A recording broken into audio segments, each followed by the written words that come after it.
A white oak tree on the grounds at Oaklands Park has been around since the 1770s, pre-Civil War. Keeping it healthy is a high priority for the Parks and Recreation Department. The department has noticed the last few years some signs of tree stress. So a certified arborist came in to diagnose and treat the tree to get it back to good health. About 6 years ago, I had a chance to work on a historic sugar maple tree here and actually saved it from being removed. But I've always had my eyes on the white oak tree. We know we've got a root disorder. We don't really know why yet until we get in and do the pruning. Trees are just like people. The older we get, the more easier we succumb to different disorders and problems. The root system is like the heart to you and I, so we address that first. So yesterday I did deep root fertilization. That's going to help replenish the root system, help improve the color, and hopefully limit the dieback that we saw in the crown through the course of this year. We don't know what caused it and how long this has been going on undetected.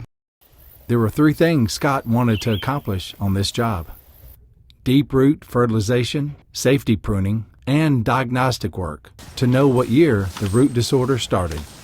The day I was there, climbers were in the tree for the safety pruning. The first step was to launch throw balls to set the climbing lines.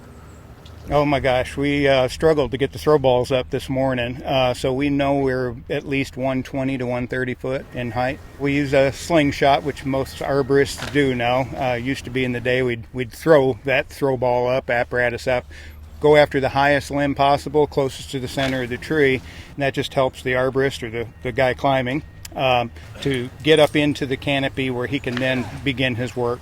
We just simply tie our tag line or climb line on that and pull through. We don't use any spurs, especially on a historic guy like this. That would cause further injury to the tree. Well, Marty Robinson is a contract climber. He's assisting us today. In my opinion, probably the best climber in the state.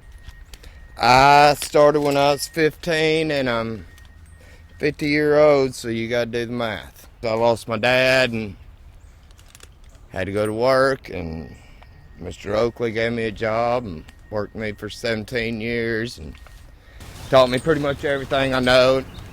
It's really not as tall as most champion trees, but white oaks have good widespread on them, so that's definitely a fun factor of it.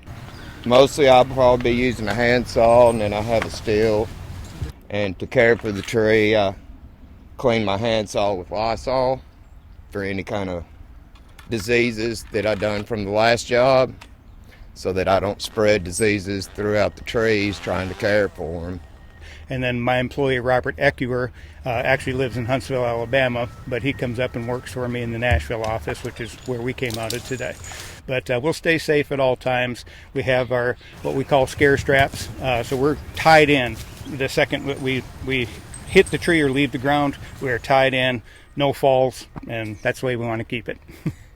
Days after the work, Scott determined the dieback in the upper canopy of the tree was caused by extreme cold we had 3 years ago, and all the life-threatening fungus was pruned out.